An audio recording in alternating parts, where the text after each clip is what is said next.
Ouch out! Good afternoon! Oh, it's good afternoon. Do you miss it? Konnichiwa!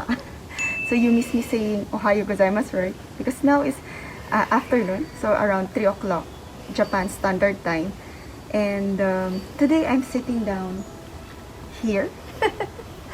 Actually, this is Ichinoya dormitory, one of the dormitories here in Tsukuba.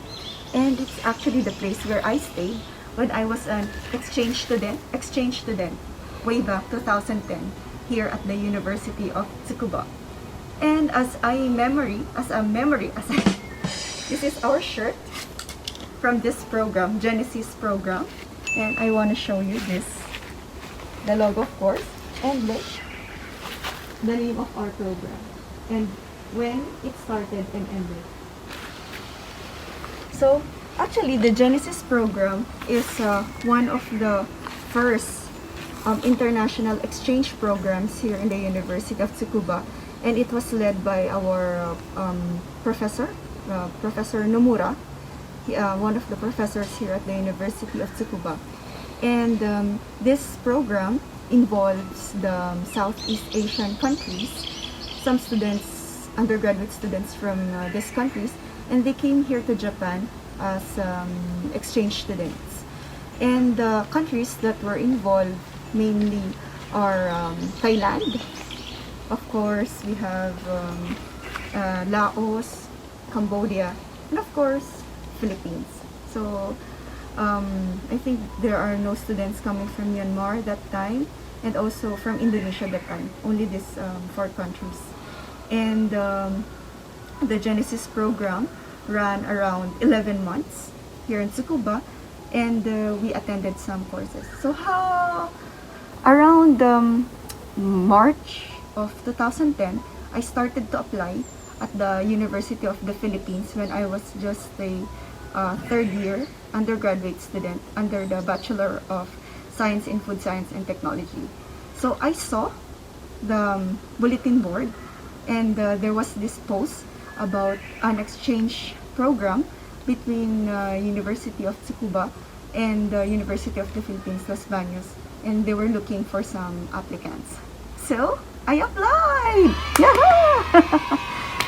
But so I submitted all the documents, etc. But fortunately, I was not accepted. Yeah, so now you're thinking how I came here, right, at the exchange student. So the results came out around April 2010. But in the middle of July 2010, I received a call from the University of the Philippines in Los Baños. And the titas there told me, Grace, are you still willing to go to Japan? And because someone backed out from the program, and they're looking for, because you're the next in line, so you're waitlisted, and so can you come to Japan easily for this? I said I have no passport, etc. But okay, let's fix it, everything. So thankfully, everything was prepared and submitted, and by August of 2010, I was able to come here at the University of Tsukuba here in Japan as an exchange student.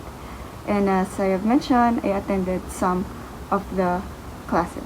So maybe I show you around while telling you more of my story. Let's go! In summary, I want to share to you my learnings during the application process of this exchange program. So number 1, I learned that it's always important to be informed. Stay informed. Be it in your university or in online, you have to know, like for example, are there these opportunities, for example, studying abroad. And you know, there are many perks of studying abroad, and I will maybe share to you little by little later. But the number 1 point is stay informed. You have to know the latest, like, yeah, are there some of these chances to go and study? The second one that I really learned from this experience is that I have to have the good relationship between our titas back in the administrative office, so that because they are the one processing all their documents, and they know they are also the one contacting, for example, the University of Tsukuba people. So please have or maintain that at least good and professional relationship with them. Don't forget them, of course, when you come back and bring pasalubong. And the third one that I learned from this application process is that please show every time your motivation and willingness in every stage of the application process. They have to see that you really want to go here in Japan and study. So when they see at least, oh, this person is really very, very genki, like strong to and very much motivated to come. So they will really help you. Okay, don't forget that.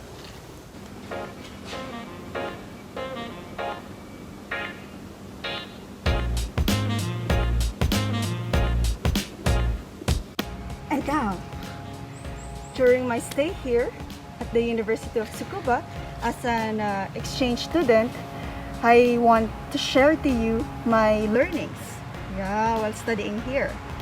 So I realized that Tsukuba specifically has 3 strong L's. So maybe you want to know, I want to share you.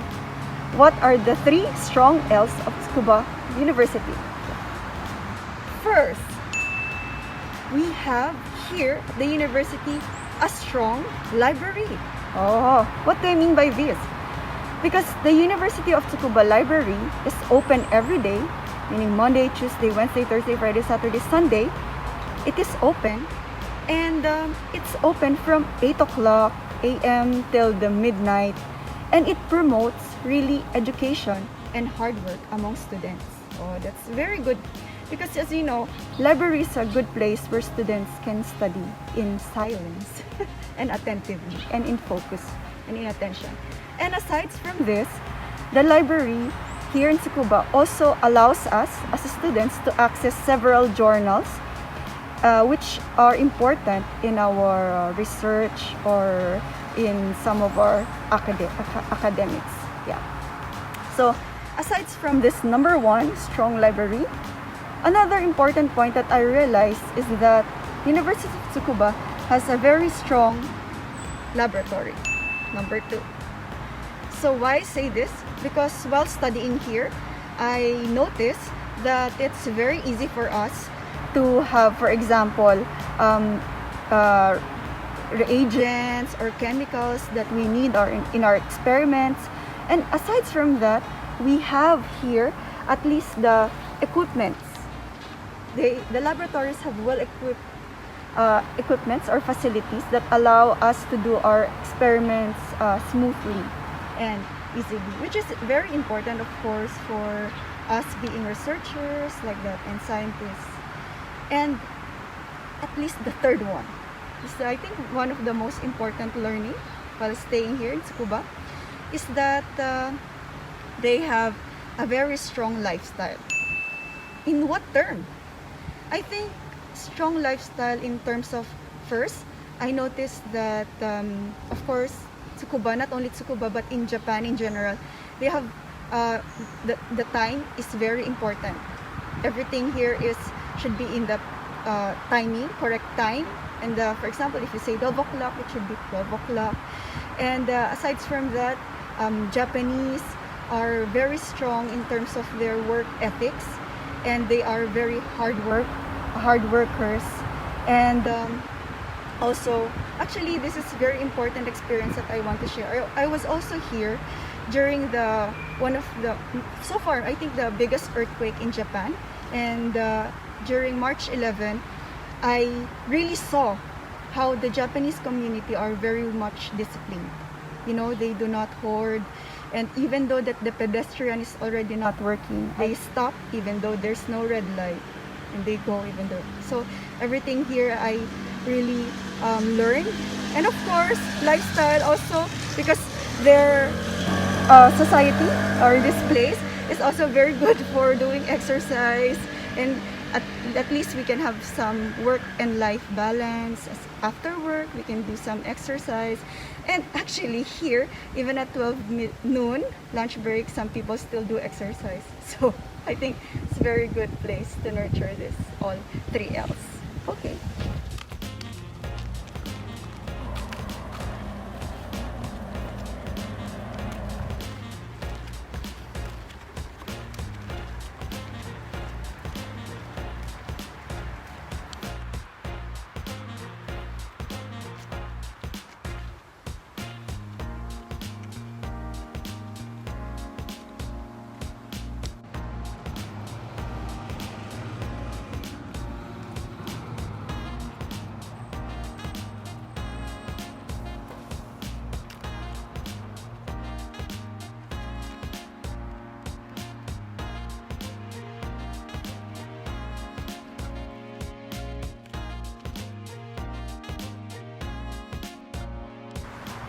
So, in July 2011, I returned back to the Philippines and finished my degree of Bachelor of Food Science and Technology in the University of the Philippines, Las Bañas. And realizing now, thinking back these times, I really am sure that I have learned so many things from this wonderful experience as an exchange student here in the University of Tsukuba. And these learnings were one of the reasons why I was able to return back at the same university for my master's and PhD studies. So number one, I learned that academic and social and spiritual networks are very important, especially when you're in the foreign land. First, the academic network. Now we're here at the University of Tsukuba, right? You meet professors, and they are one of the best professors in their fields. They're experts.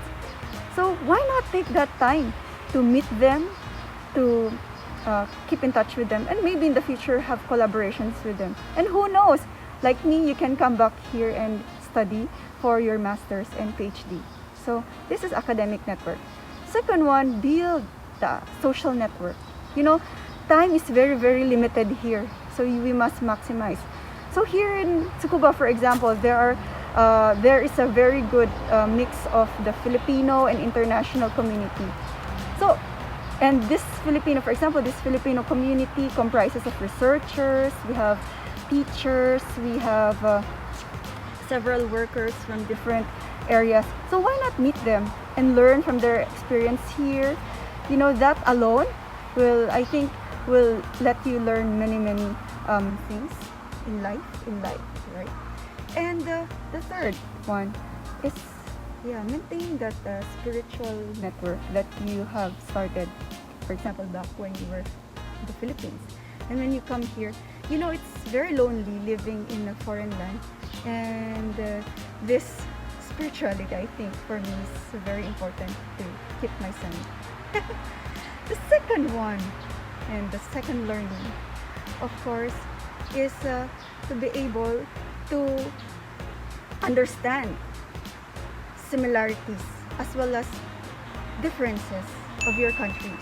Like for example, in my case, I'm Filipino, and in Philippines we have the so-called Filipino time. When you say, for example, 8 a.m., you usually meet at 8:30 or 9. But in Japan, no, you cannot do that. When you say 8 a.m., people start to meet up 7:59, and 8 a.m. it starts.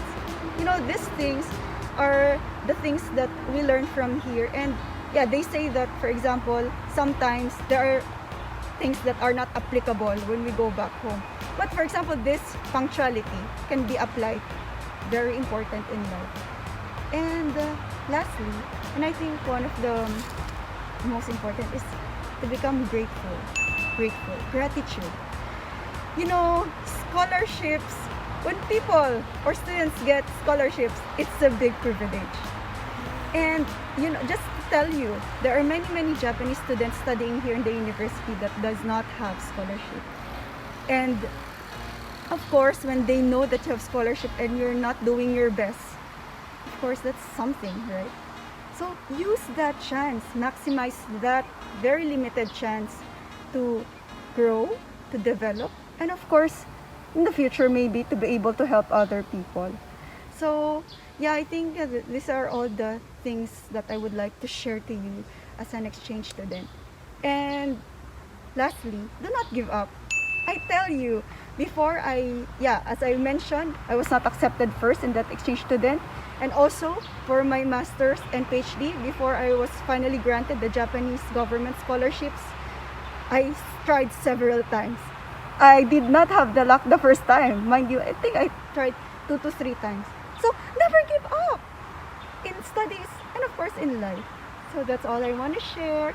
And if you want to ask how to apply, it will be to some scholarships. It will be shared in a different blog. Thank you so much, and please don't forget to subscribe.